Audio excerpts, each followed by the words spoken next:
For our pre-K students, we sent home the almost completed sunflower artwork that we traditionally do on V Week to celebrate Vincent van Gogh's sunflower famous painting. And then what happens is we complete it and save it for our Mother's Day tea. And since we had gotten this far, we thought it would be nice and equally as special for our students to go ahead and complete it at home. And instead of using yellow paint for petals, we sent home some torn pieces of paper as well as a little sheet for you to practice tearing some of your own to add to this, so that once it was dry, it could be added to the frame as a gift for your mom this Sunday. And as we think back about some of Vincent van Gogh's other works, the Starry Night, the bedroom, this is another fun project, boys and girls. If you're ever looking for something to do, you could draw your room like he did. And just as we think about the springtime flowers and budding and the books about seeds and growth that we have looked at over this season, I love these fun facts about sunflowers. Did you know that a single sunflower can hold more than 1,000 seeds? Wow, that's a lot. These flowers represent how the real sunflower would look if we were out in the field. So this is what they're talking about. 1,000 seeds, and then those drop to the ground and get moist and sprout and become sunflowers that can grow as tall as you and taller. You are going to get a black marker out, and you are going to use the black marker to make the shape of the seeds inside the center of each sunflower. Okay, so your rendition can be however you want. So they can be little dots by simply just don't bang the point. Remember how we talked about that, because then you lose the point for later projects.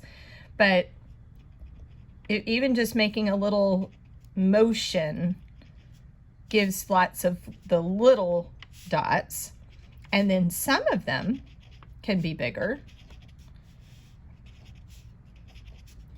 But basically what you want to do is just fill your brown center with little dots representing the seeds. And every child did their own number of flowers. What we had done, remember, we did the vase, the va-va vase, and then we bump and jump the table, making a table surface, so that the appearance was that the vase was sitting on a table.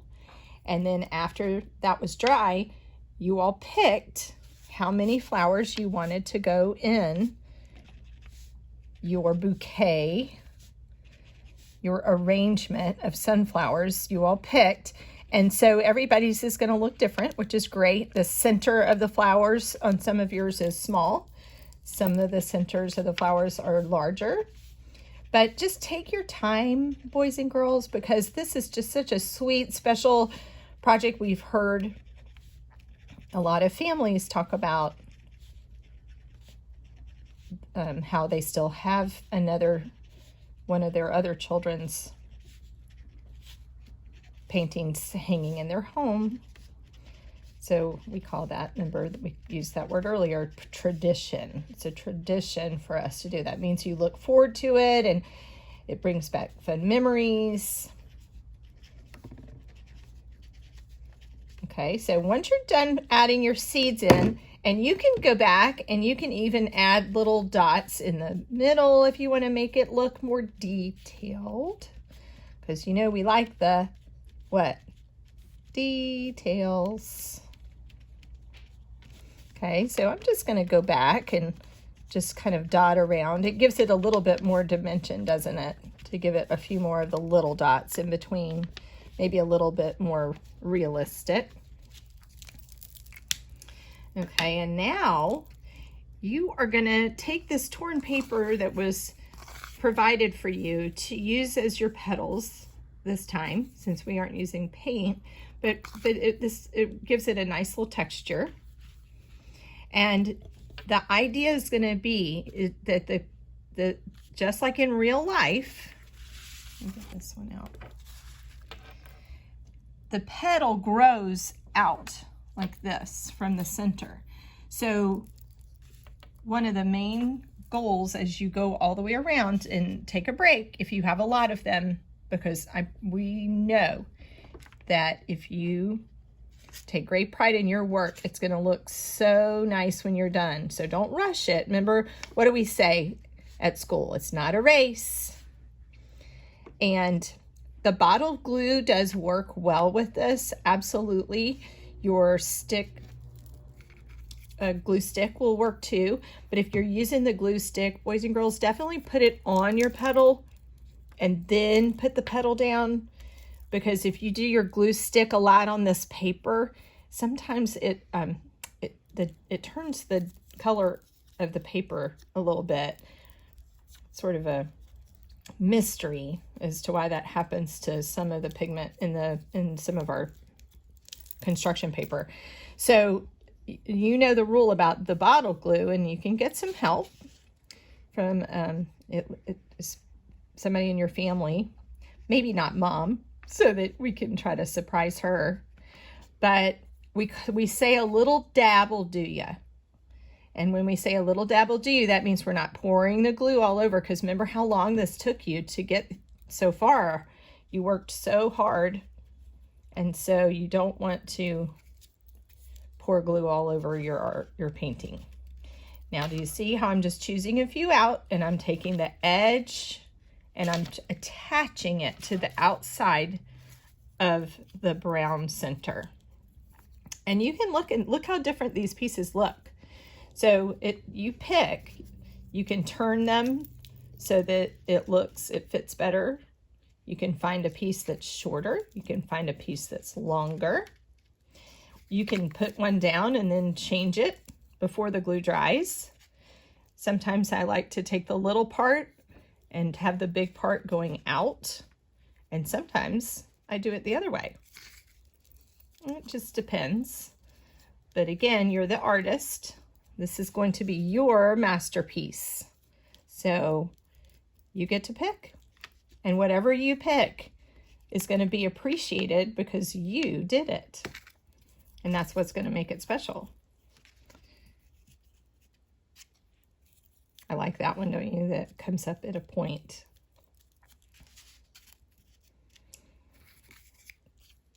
So do you see how, if you need a little help with the glue, but do you see how much glue I have? Not much. This piece of paper is so small that it doesn't take much glue to hold it on. Plus, it's going in that frame. Remember the frame? So the glass will protect it. So you just need a tiny bit to hold it on to dry and then be protected behind the glass. Now, if there's one that's long, just tear it. I like how those kind of mix together, the short and long. So see, do you see in how I took my time and I placed them and I found special shapes and I was inspired by this real sunflower. So you could even find a picture of a sunflower field and have it up on your screen while you're working so that you could be inspired. I'm going to start my next one. Little dab. Now, do you see how there's going to be a tight space in between these two flowers and lots of space up here in the sky where they're growing, reaching up for the sky? A little dab will do you all the way around. And boys and girls, we did give you a lot of these pieces. Do you see how I'm tearing? And so now I'm tearing that one in half. You may tear the pieces in half to get different shapes. And then we gave you that little piece of paper that you can also rip up. But let's just say for some reason you started to run out and you don't have any yellow paper. You might, but let's say you might not. There's no problem we can't solve. Because guess what you could do? You could get a white piece of paper, which you probably have, even if it's some copy paper from your printer at home. You can color the white paper yellow with your markers. And then you could tear that up and mix it in if you needed to. But we think that you have enough. But don't ever forget that there's no problem we can't solve. Okay. Now, see how we're starting? This is our first time that we're kind of going, our two flowers are going up against each other, which is fine. Do you see how that happens in real life too? So you're just going to add just maybe a smaller piece, and you're just going to still make sure that connects to your brown, and it's just going to overlap like that. And you can add like a little piece here if you want to too. That would be nice. Okay. All right. So I'm going to stop and then show you how we can take a break, because I did half of my flowers, and then I can take a break and come back to it.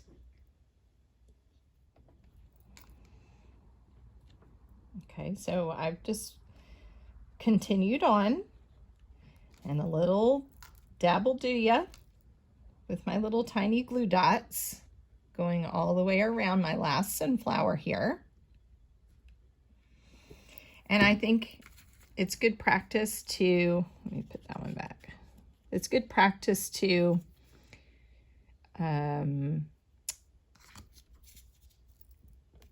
think about which flower is going to go in front of the other one. So I'm picking that this flower is going to be in front of that one, just like when we were doing our zoo animals or when we were working on our insect books. Sometimes you see all the legs of the animal and sometimes you don't. Sometimes you see both eyes and sometimes you don't if they're standing sideways, right? So if the insect was standing sideways, we only saw 3 of the legs, even though we know that every insect has 6 legs. But in the drawing, we could only see 3 because the insect was standing to the side.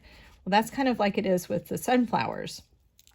We know that the petals go all the way around, but when they're in a beautiful arrangement in a vase, sometimes you don't see the whole flower. And when they're growing beautiful in a field and you're looking at it from just one angle, you don't see all of every flower either.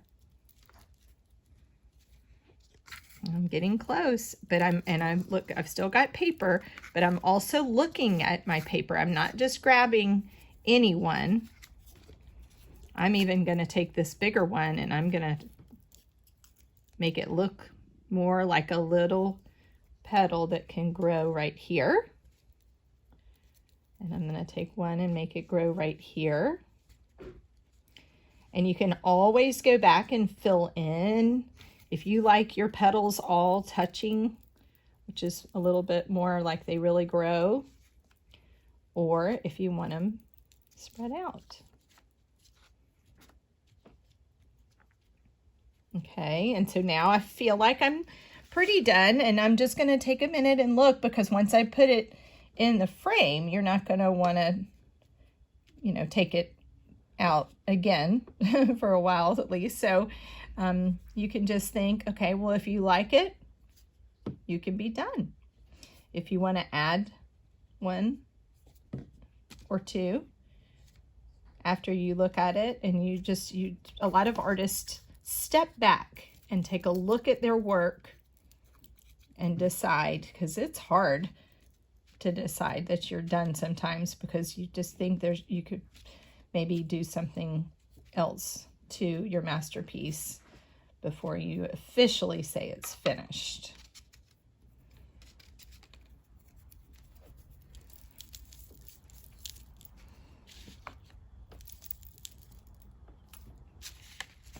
There you go.